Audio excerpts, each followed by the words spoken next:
The morning sun cast long shadows across Naval Base Coronado as Lieutenant Commander Sarah Mitchell walked briskly toward the briefing room. Her boots clicked against the polished concrete with the steady rhythm of someone who had earned every step of their journey to this moment.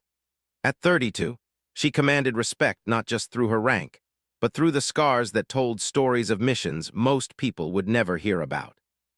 Sarah had spent the last 8 years clawing her way up through the ranks in a world that hadn't always welcomed women with open arms. She'd completed Hell Week, when only 3% of candidates made it through, survived missions in places that didn't officially exist on any map, and earned decorations that couldn't be displayed publicly due to their classified nature. But on this particular morning, none of that seemed to matter to Petty Officer First Class Jake Morrison. Morrison was leaning against the wall outside the briefing room, surrounded by his usual crew of junior enlisted sailors. He was the kind of sailor who had just enough experience to be dangerous and just enough attitude to think he knew everything. His uniform was always perfectly pressed, his appearance regulation perfect, but his mouth often ran faster than his brain. "Look who's coming," Morrison said with a smirk, loud enough for his audience but quiet enough to maintain plausible deniability. "Little Miss Lieutenant Commander thinks she can play with the big boys."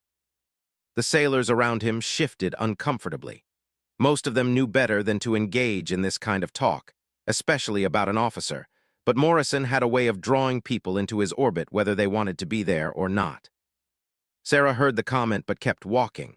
She dealt with Morrison's type before sailors who confused volume with authority and mistook disrespect for humor. She had learned long ago that some battles weren't worth fighting, especially not in a hallway where every word would be dissected and analyzed by the rumor mill that kept military bases running. "I heard she only made it through training because they lowered the standards," Morrison continued, his voice gaining confidence from the nervous chuckles of his audience. "Probably never even seen real combat, just rode a desk to that rank." This time, Sarah stopped. She turned slowly, her movements deliberate and controlled. The hallway, which had been filled with the usual morning chatter, began to quiet as sailors sensed the shift in atmosphere that always preceded something significant. "Did you have something you wanted to discuss with me, Petty Officer Morrison?" Sarah's voice was calm, professional, but carried the unmistakable edge of an officer who was done tolerating nonsense. Morrison straightened slightly, realizing that his comments had been heard, but instead of backing down, he doubled down. "No, ma'am, just making conversation with the boys here." "Conversation about what, exactly?" Sarah took a step closer, and Morrison's supporters seemed to melt away from the walls, suddenly finding other places they needed to be. "Nothing important, ma'am. Just wondering how someone makes lieutenant commander so young. Must be nice to have shortcuts." The word shortcuts hung in the air like a challenge. Sarah felt the familiar burn of anger in her chest, the same fire that had driven her through every impossible challenge she'd faced. But she also felt something else, disappointment. Not in Morrison, who was exactly what she'd expected, but in a system that still allowed this kind of thinking to flourish. "Shortcuts," she repeated, her voice deadly quiet. "Is that what you call 2 tour in Afghanistan, 4 months in Somalia, and a classified operation that I can't even tell you about because it would require security clearance you'll never have?" Morrison's face began to redden, but he wasn't done yet. "Anyone can claim they've been places, ma'am. Doesn't mean they did anything important when they got there." The hallway had gone completely silent now. Even the usual sounds of base activity seemed muted, as if the entire building was holding its breath. Sarah could feel eyes watching from doorways and around corners. Word of confrontations like this spread through a military base faster than wildfire, and she knew that whatever happened next would be discussed, analyzed, and retold for weeks. "You want to know about shortcuts, Morrison?" Sarah's voice carried the authority of someone who had earned their rank the hard way. "The shortcut would have been quitting when my drill instructor told me I'd never make it past week 1. The shortcut would have been accepting a desk job when they suggested I might be better suited for administrative work. The shortcut would have been staying quiet when sailors like you question whether I belong here." Morrison opened his mouth to respond, but Sarah wasn't finished. "But you know what the real shortcut would have been? Never having to prove myself every single day because of what's between my legs instead of what's between my ears. Never having to be twice as good to be considered half as qualified. Never having to listen to disrespectful comments from sailors who mistake their ignorance for insight."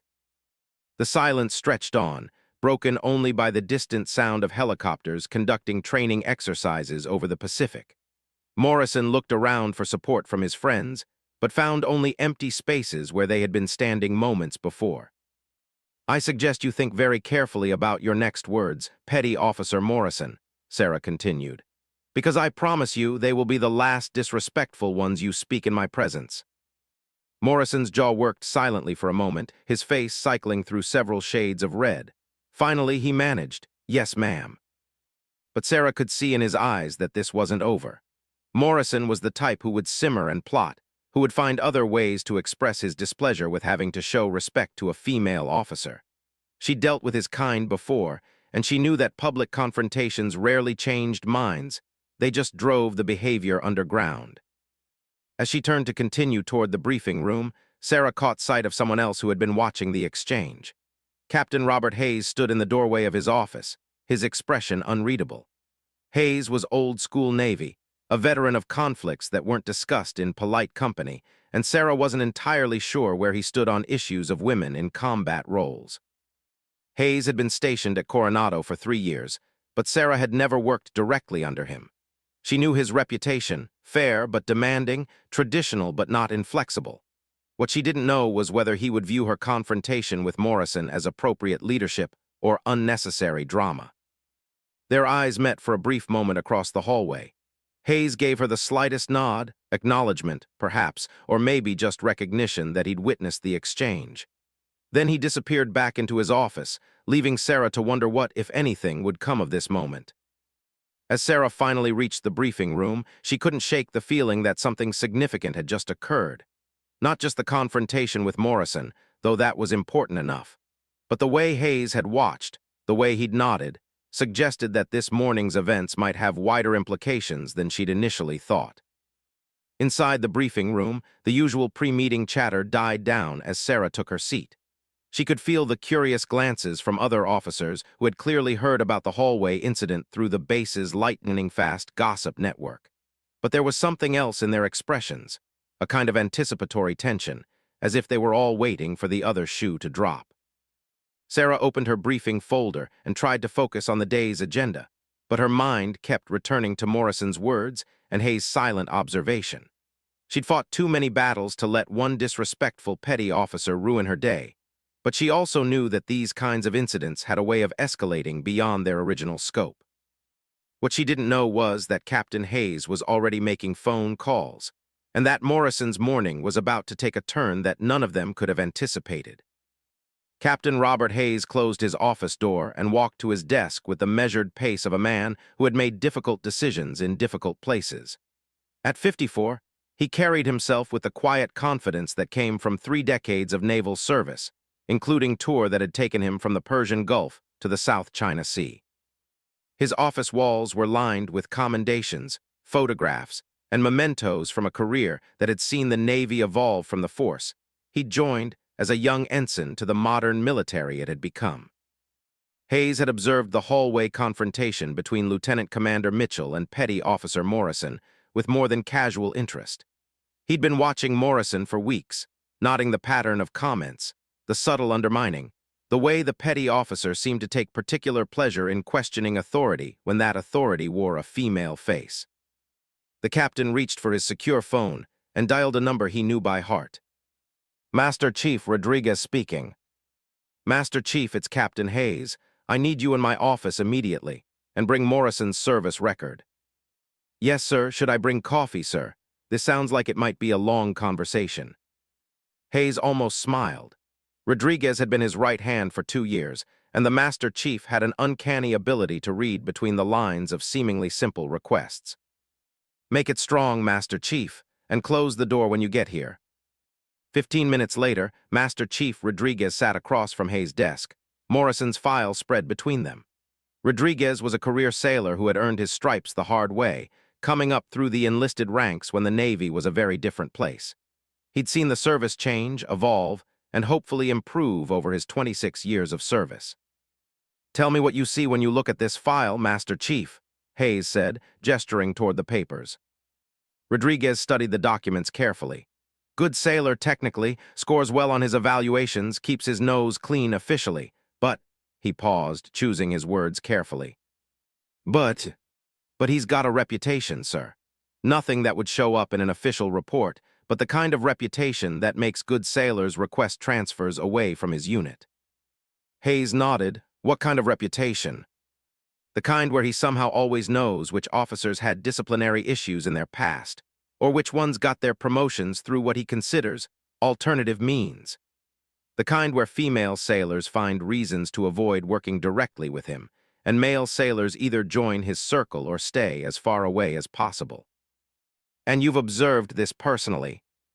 Rodriguez shifted in his chair. Sir, with respect, I think you already know the answer to that question. Hayes did know. He'd been watching Morrison for months, waiting for the petty officer to cross a line that would justify action. This morning's incident with Lieutenant Commander Mitchell might finally be that line. Tell me about Mitchell, Hayes said, reaching for a different file. Outstanding officer, sir. Came up through the ranks legitimately, earned every promotion through merit and performance. Her classified evaluations from Special Operations are impressive, to say the least. Hayes opened Mitchell's file and scanned the pages he'd already memorized. Combat deployments, Special Operations experience, commendations for valor that couldn't be discussed in public settings. The kind of record that should command respect from every sailor under her command. So why does Morrison think he can challenge her authority? Rodriguez was quiet for a long moment. Because he thinks he can get away with it, sir. Because in his experience, female officers eventually transfer out, take desk jobs, or find ways to avoid confrontation. Because he's never seen consequences for this kind of behavior. Well, Hayes said, closing the file, that's about to change. The intercom on Hayes' desk buzzed. Captain, Petty Officer Morrison is here to see you. Hayes and Rodriguez exchanged glances. Send him in. Morrison entered the office with the swagger of someone who believed his morning confrontation had been a victory. He saluted properly, his uniform immaculate, his bearing regulation perfect. But Hayes could see the satisfaction in his eyes, the barely contained smirk of someone who thought he'd gotten away with something. Petty Officer Morrison reporting as requested, sir. Take a seat, Morrison. Hayes gestured to the chair across from his desk. Master Chief Rodriguez will be joining our conversation.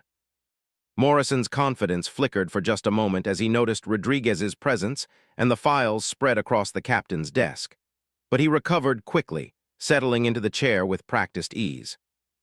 Morrison, I'm going to ask you a direct question, and I want a direct answer. What happened in the hallway this morning with Lieutenant Commander Mitchell? Morrison's face was a study in calculated innocence. Sir, I'm not sure what you're referring to. I had a brief conversation with the Lieutenant Commander, nothing more. A conversation about what? Just general discussion about leadership and experience levels, sir.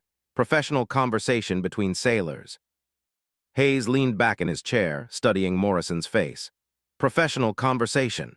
Is that what you call questioning a superior officer's qualifications and suggesting she received preferential treatment? Morrison's composure began to crack. Sir, I never said anything disrespectful. I was just expressing observations about how quickly some officers advance through the ranks. Observations. Hayes repeated the word like it left a bad taste in his mouth. Tell me, Morrison, what observations have you made about my advancement through the ranks, or Master Chief Rodriguez's career progression, or any of the other officers on this base who happen to be male? The silence stretched on as Morrison realized the trap he'd walked into. His mouth opened and closed several times without producing any words. I'll take your silence as confirmation that your observations are remarkably gender-specific, Hayes continued. Now, let me share some observations of my own. Hayes opened Morrison's file and began reading. Observation 1. You've been transferred 3 times in 5 years, always at your own request, always citing personality conflicts with superior officers. Observation 2. In each of those cases, the conflicts were specifically with female officers. Observation 3. Your current supervisor, Lieutenant Martinez, has filed 2 informal counseling reports regarding your attitude toward female personnel. Morrison's face had gone pale. Sir, those were misunderstandings. Observation 4. Hayes continued, his voice gaining authority. Lieutenant Commander Mitchell has more combat experience than you, me, and Master Chief Rodriguez combined. She served in operations that required security clearance levels you don't possess and may never possess.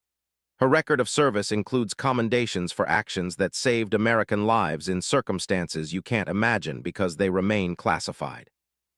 Rodriguez watched Morrison carefully, noting how the petty officer's hands had begun to shake slightly. So let me ask you again, Morrison. What qualifications do you possess that make you an authority on how Lieutenant Commander Mitchell earned her rank? Morrison's voice came out as barely more than a whisper. None, sir. I'm sorry I didn't hear that. None, sir, Morrison repeated louder this time. Hayes closed the file and leaned forward. Here's what's going to happen, Morrison. You're going to write a formal letter of apology to Lieutenant Commander Mitchell for your disrespectful comments this morning. You're going to deliver it to her personally, in the presence of Master Chief Rodriguez as a witness. Morrison opened his mouth to object, but Hayes held up a hand. I'm not finished. You're also going to attend sensitivity training regarding respect for superior officers, regardless of gender. And you're going to be transferred to a new unit, where hopefully you can learn to be the professional sailor your rank suggests you should be. Sir, a transfer seems extreme for a misunderstanding. Morrison, Hayes' voice cut through the air like a blade, the only thing extreme here is your complete failure to understand basic military courtesy and respect. You question the integrity and qualifications of a decorated officer based solely on her gender. In civilian life, that would be called discrimination and harassment. In the Navy, it's called insubordination and conduct unbecoming. Rodriguez had seen many sailors receive difficult news in this office, but Morrison's reaction was particularly telling. Instead of accepting responsibility or showing remorse, he looked angry at being caught, angry at facing consequences, angry that his behavior was being called out. Master Chief Rodriguez will escort you to your quarters, where you will write that letter of apology. You have 1 hour to produce something appropriate, or I will write it for you, and trust me, you won't like my version better. Morrison stood slowly, his jaw clenched. Yes, sir. One more thing, Morrison. Hayes waited until the petty officer met his eyes. This conversation never happened in a vacuum. I've been watching you, your supervisors have been watching you, and now Lieutenant Commander Mitchell is certainly going to be watching you. Your career in the Navy can either begin improving today, or it can continue on its current trajectory toward an early and dishonorable conclusion. The choice is entirely yours. As Morrison left the office, escorted by Rodriguez, Hayes turned to look out his window at the training grounds where sailors were conducting exercises. The morning sun had climbed higher, burning off the coastal fog and revealing the full scope of the base's activities. Hayes had been in the Navy long enough to know that changing hearts and minds was often impossible, but changing behavior was achievable through clear consequences and consistent enforcement. Morrison might never respect female officers, but he would learn to behave as if he did, or he would find himself looking for civilian employment. What Hayes didn't know was that word of Morrison's summons to the captain's office had already spread through the base's communication network, and that Lieutenant Commander Mitchell was about to discover just how much support she had from places she'd never expected. Lieutenant Commander Sarah Mitchell was reviewing mission reports in her office when Lieutenant Martinez appeared in her doorway. Martinez looked uncomfortable, shifting from foot to foot like someone who had news to deliver, but wasn't sure how it would be received. Ma'am, do you have a minute? There's something you should know about this morning's incident with Morrison.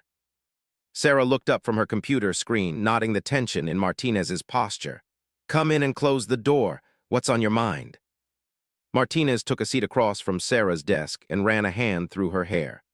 Ma'am, I need to apologize. I've been Morrison's direct supervisor for 8 months, and I should have addressed his attitude problems much sooner. What kind of attitude problems? The kind where he makes comments about female officers that he thinks are clever, but are actually just disrespectful. The kind where he questions orders more frequently when they come from women. The kind where he somehow always has scheduling conflicts when he's assigned to work directly under female leadership. Sarah leaned back in her chair, processing this information. How long has this been going on? Since he arrived at this command. Maybe longer. His previous supervisor's reports suggest this is a pattern that follows him wherever he goes. And you haven't filed formal complaints because... Martinez looked down at her hands. Because I thought I could handle it. Because filing paperwork makes it seem like you can't control your own people. Because I hoped he would mature out of it. She paused. Because I was afraid that bringing attention to his behavior would somehow reflect poorly on my leadership abilities. Sarah understood that concern all too well. Female officers often felt pressure to handle discrimination quietly, to not rock the boat, to prove they could manage difficult situations without calling for help. It was an impossible standard that their male counterparts rarely faced. Lieutenant, you can't manage someone else's character defects, and you can't protect the unit by enabling bad behavior. I know that now, ma'am, which is why I think you should know that Captain Hayes called Morrison to his office about an hour ago. Sarah felt a flutter of surprise. Hayes, how does he even know about this morning's incident? Word travels fast on a base this size, but I think it's more than that. Martinez leaned forward. I think the captain has been watching Morrison for a while. Master Chief Rodriguez mentioned that Hayes has been asking questions about unit morale and leadership dynamics. Before Sarah could respond, her desk phone rang. Lieutenant Commander Mitchell speaking. Ma'am, this is Master Chief Rodriguez. Captain Hayes would like to see you in his office at your earliest convenience. Sarah glanced at Martinez, who was trying unsuccessfully to hide a knowing look. I'll be right there, Master Chief. Ma'am, Martinez stood as Sarah gathered her cover and straightened her uniform. For what it's worth, every sailor in my unit who was asked about this morning's incident said Morrison was out of line. You have more support than you might think. Sarah made her way across the base toward Captain Hayes' office, wondering what this meeting might bring. She'd served under commanders who viewed any kind of interpersonal conflict as a distraction from the mission, and others who understood that leadership sometimes required taking difficult stands on principle. Master Chief Rodriguez was waiting outside Hayes' office when she arrived. Ma'am, the captain is finishing up a phone call. He'll see you in just a moment. Rodriguez studied her face for a moment before adding, If I may say so, ma'am, what happened this morning needed to happen. Some sailors only learn respect when they face consequences for disrespect. The door to Hayes' office opened, and the captain gestured her inside. His desk was clear except for a single folder, and he gestured for her to take a seat. Lieutenant Commander, thank you for coming so promptly. I want to discuss this morning's incident with Petty Officer Morrison.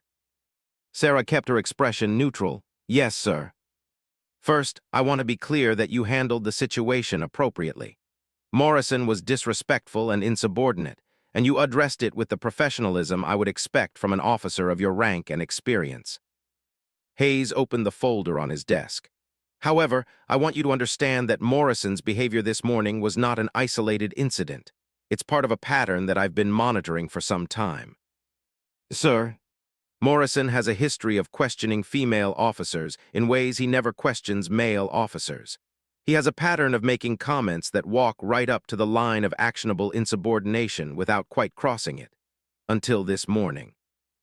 Hayes pulled a sheet of paper from the folder. This morning, Morrison crossed that line in a very public way, which gives me the opportunity to address a problem I've been wanting to solve for months. Sarah wasn't sure what to say, so she remained silent and waited for Hayes to continue. I've transferred Morrison to a different unit, effective immediately.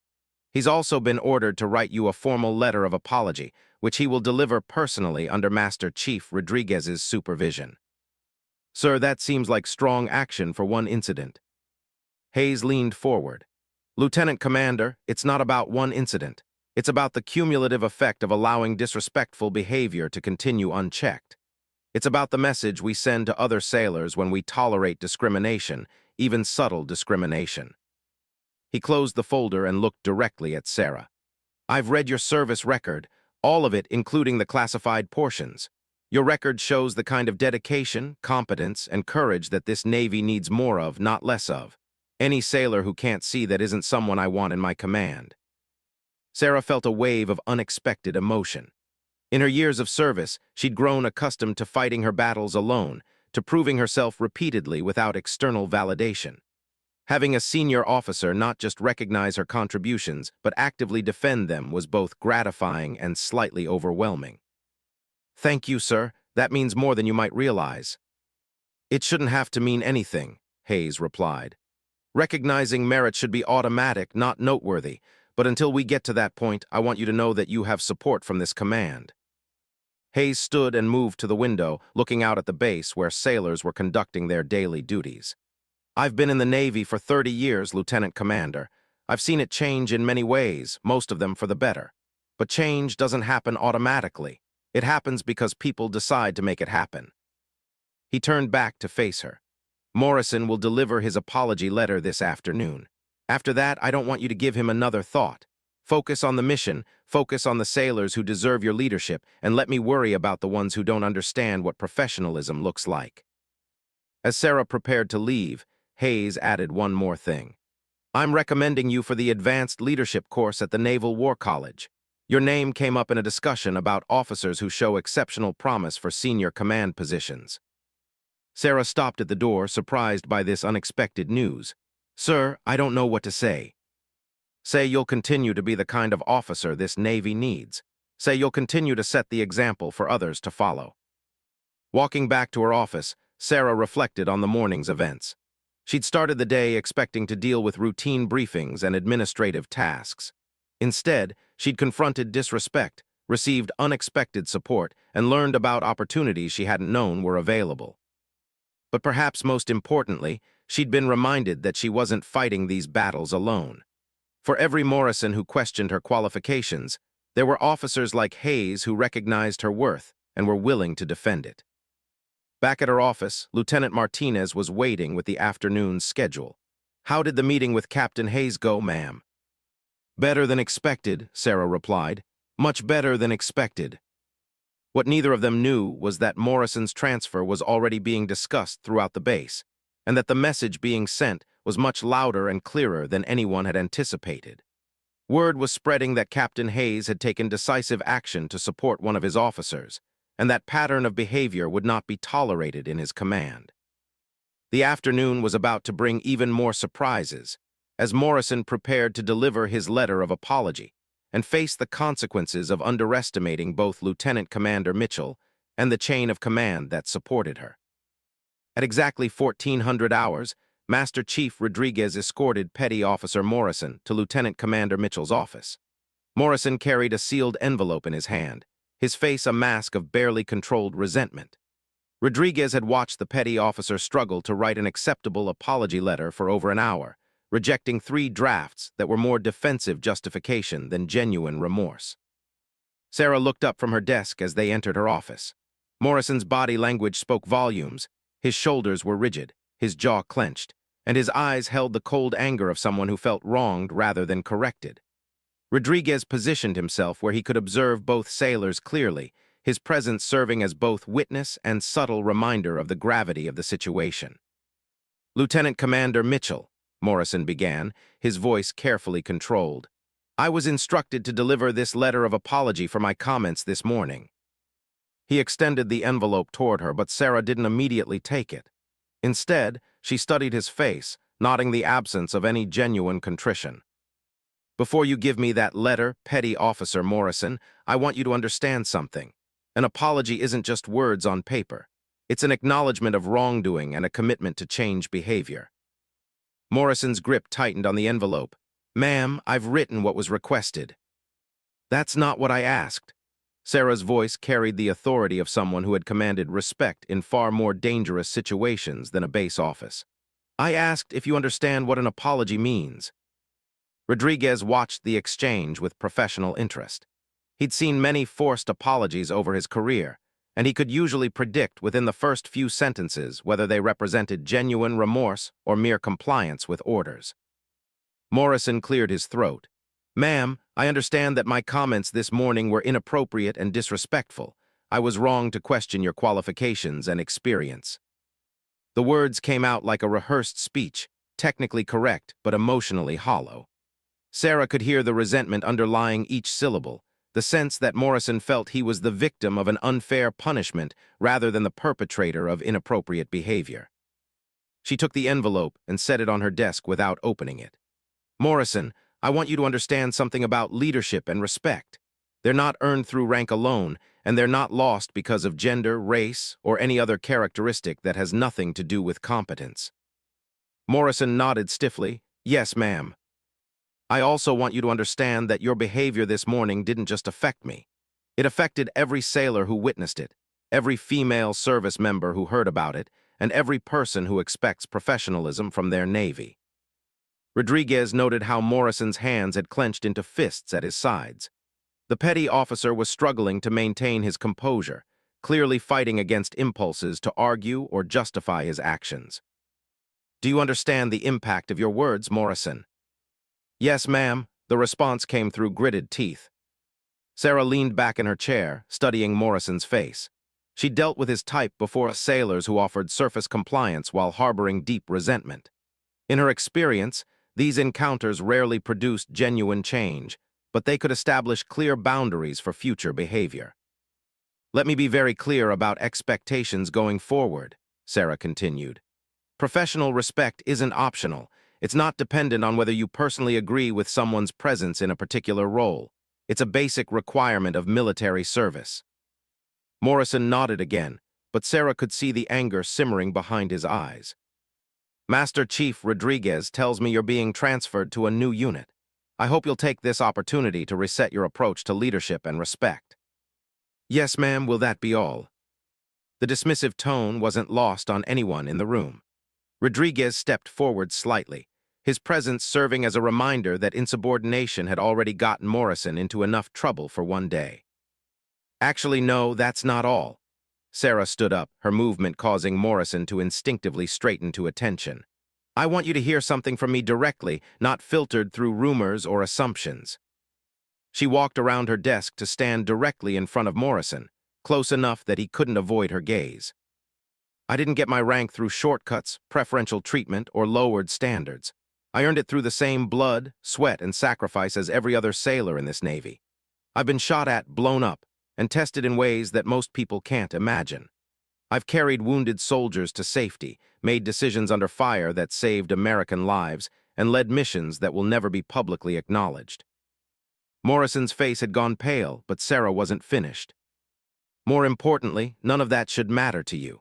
What should matter is that I wear the same uniform you do, I serve the same country you do, and I expect the same professional respect you would show any other officer of my rank. Rodriguez had seen many junior sailors receive correction from senior officers, but there was something particularly powerful about watching Morrison confront the reality of who he had tried to diminish. Do you understand what I'm telling you, Morrison? Yes, ma'am.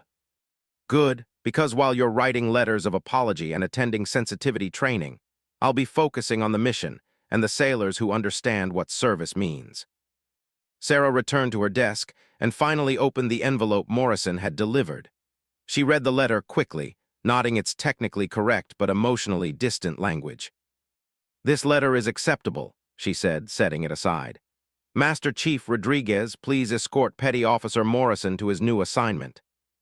As they prepared to leave, Morrison hesitated at the door. For a moment, it looked like he might say something else, perhaps offer a genuine apology or acknowledge the validity of Sarah's points. But the moment passed, and he left without another word. Rodriguez remained behind for a moment after Morrison departed. Ma'am, if I may say so, that was handled with more professionalism than the situation deserved. Master Chief, every interaction is an opportunity to demonstrate the standards we expect, even when dealing with people who haven't learned those standards yet. Rodriguez nodded approvingly. Yes, ma'am. For what it's worth, word of Captain Hayes' actions this morning has already spread throughout the base. I think you'll find that most sailors understand the message being sent. After Rodriguez left, Sarah sat alone in her office, processing the events of the day. Morrison's apology had been everything she'd expected, technically adequate but fundamentally hollow. But the response from the chain of command had been something she hadn't expected, swift, decisive, and unequivocally supportive. She thought about Captain Hayes' words regarding the advanced leadership course, about the opportunities that might be opening up for her career. For years, she'd focused so intently on proving herself that she'd almost forgotten to consider what came after the proving was done. Her computer chimed with an incoming message. It was from Lieutenant Martinez. Ma'am, Morrison has been processed out of the unit. His replacement arrives Monday morning. Also, several sailors have asked if they can request assignment to work directly under your command. Sarah smiled at the message. For every sailor like Morrison who couldn't see past his own prejudices, there were apparently others who recognized competent leadership when they saw it. The afternoon sun was beginning to slant through her office windows, casting long shadows across her desk. In a few hours, the day shift would end, and tomorrow would bring new challenges, new opportunities to lead and be led. But for now, Sarah felt something she hadn't experienced in a long time, the sense that she was serving in a navy that valued her contributions and would defend her right to serve with dignity and respect. What she didn't know was that Morrison's transfer was already having ripple effects throughout the base, and that her handling of the situation was being discussed in places where career decisions were made and leadership potential was evaluated. 3 weeks after Morrison's transfer, Naval Base Coronado hosted its quarterly leadership symposium. The event brought together officers from across the Pacific Fleet to discuss operational challenges, share best practices, and recognize outstanding performance. Lieutenant Commander Sarah Mitchell found herself seated at a table with senior officers she'd only heard about in conversations or read about in naval publications. Admiral Patricia Wells, the event's keynote speaker, was a legend in naval circles. She had commanded ships in combat zones, broken through barriers that had seemed insurmountable, and paved the way for a generation of female officers who followed in her wake. As she approached the podium, the room fell silent with the kind of respect reserved for leaders who had earned their reputation through action rather than politics. Leadership, Admiral Wells began, her voice carrying easily through the large auditorium, isn't about the authority your rank gives you. It's about the respect your actions earn you. Sarah listened intently, but her mind kept wandering to the events of the past few weeks. Morrison's departure had created a noticeable change in unit dynamics. Sailors who had previously seemed reluctant to engage with female leadership were now stepping forward with suggestions, requests for additional training, and genuine questions about career development. True leadership, the Admiral continued, requires courage. Not just the courage to face enemy fire, but the courage to stand up for what's right when it's easier to stay silent. The courage to defend the principles our service represents, even when that defense comes with personal cost. After the formal presentation, Admiral Wells moved through the crowd, speaking individually with various officers. When she reached Sarah's table, she paused. "Lieutenant Commander Mitchell, I believe we've met briefly before, but I wanted to speak with you about something specific." Sarah stood to attention, but the Admiral gestured for her to remain seated. "I've been hearing interesting reports about your leadership style and your handling of challenging situations. Captain Hayes speaks very highly of your professionalism under pressure." Sarah felt a flutter of surprise. She hadn't realized that her recent experiences had generated discussion at such senior levels. "Thank you, ma'am. I try to maintain standards while supporting my sailors." Admiral Wells smiled. "That's exactly what I wanted to discuss. You see, the Navy is evolving, and we need leaders who can navigate that evolution while maintaining our core values. Leaders who can handle resistance to change without compromising their principles." The Admiral pulled out a chair and sat down, signaling that this was more than a casual conversation. "I understand you recently dealt with a situation involving disrespectful behavior from a subordinate. Tell me how you approached that challenge." Sarah chose her words carefully. "Ma'am, I tried to address the immediate behavior while focusing on the larger issues of unit cohesion and professional standards. My goal was to maintain discipline without creating unnecessary drama." "And how did your command support you in that effort?"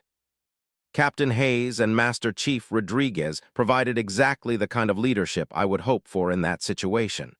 They made it clear that disrespectful behavior has consequences, regardless of the target." Admiral Wells nodded approvingly. "That's the kind of command climate we need throughout the fleet. Leadership that recognizes talent and defends it. Leadership that doesn't tolerate discrimination masquerading as tradition." She leaned forward slightly, her expression growing more serious. "I'm going to be direct with you, Lieutenant Commander. The Navy is facing significant challenges in the coming years. We need officers who can lead diverse teams, handle complex situations, and represent our values both within the service and in the public eye." Sarah waited for the Admiral to continue, sensing that this conversation was leading somewhere significant. "I chair a committee that identifies officers for accelerated leadership development. We look for people who demonstrate not just technical competence, but the kind of character that builds strong units and strong careers. Admiral Wells reached into her briefcase and pulled out a folder. Your name has come up in our discussions, multiple times from multiple sources. She handed Sarah the folder. This contains information about a new program we're launching, senior leadership preparation for officers identified as having exceptional potential for flag rank. Sarah's hands trembled slightly as she opened the folder. The program description outlined advanced training, high-profile assignments, and mentorship from senior officers across multiple specialties. Ma'am, I'm honored to be considered, but I'm not sure I understand why my name would come up for something like this. Admiral Wells smiled. Because you've demonstrated the exact qualities we're looking for. You've excelled in challenging operational environments, you've shown the ability to maintain standards under pressure, and you've proven that you can earn respect through competence rather than demand it through rank. She gestured toward the folder. More importantly, you've shown that you can handle adversity without becoming adversarial. That's a rare quality, and it's essential for senior leadership positions. Sarah looked through the program materials, noting the prestigious assignments and advanced education opportunities. It represented the kind of career acceleration she'd never dared to imagine. There's one more thing, Admiral Wells added. This program includes a component where participants serve as mentors for junior officers facing similar challenges to what you've experienced. The goal is to ensure that the next generation of leaders has support and guidance from people who understand what they're going through. The conversation was interrupted by Captain Hayes, who approached their table with barely contained excitement. Admiral Wells, Lieutenant Commander Mitchell, I hope I'm not interrupting anything important. Actually, Captain, your timing is perfect, the Admiral replied. I was just discussing some career opportunities with Lieutenant Commander Mitchell. Hayes grinned. Then you'll be pleased to know that her nomination for the Advanced Leadership course has been approved. She'll be starting at the Naval War College next month. Sarah felt overwhelmed by the rapid succession of opportunities and recognition. 6 months ago, she'd been focused simply on performing her duties competently. Now, she was being discussed for advanced leadership programs and flag officer preparation. Captain Hayes, Admiral Wells said, I want to commend you on how you handled the recent situation with Petty Officer Morrison. That kind of decisive leadership sets the tone for an entire command. Hayes nodded. Admiral, with respect, it shouldn't have been commendable. It should have been automatic.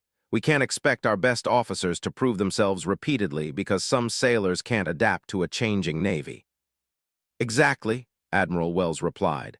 And that's why programs like this one exist. We need leaders who understand that protecting talent and maintaining standards aren't competing priorities, they're the same priority.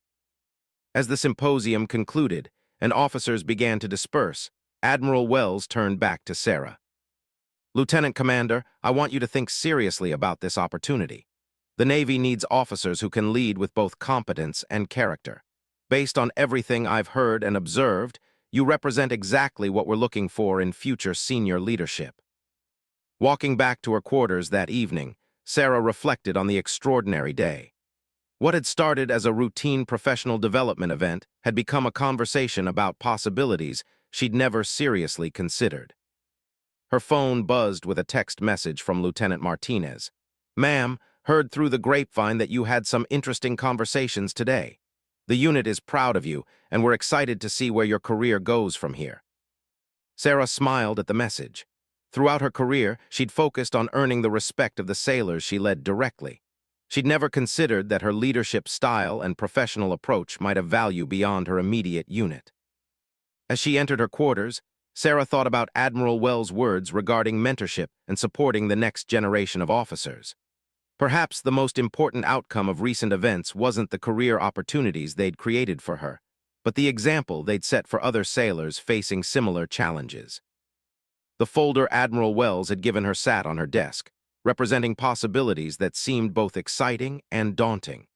But for the first time in her career, Sarah felt confident that whatever challenges lay ahead, she would face them in a Navy that valued her contributions and supported her success. Morrison's disrespectful comments had been intended to diminish her authority and question her qualifications. Instead, they had led to recognition, opportunities, and a clear demonstration that the Navy she served was committed to defending the principles it claimed to represent. Sometimes, Sarah realized, the most important victories weren't won on distant battlefields, but in everyday moments when good people decided to stand up for what was right. Today had been one of those moments, and its ripple effects would likely extend far beyond anything Morrison could have imagined when he decided to question her rank that morning in the hallway.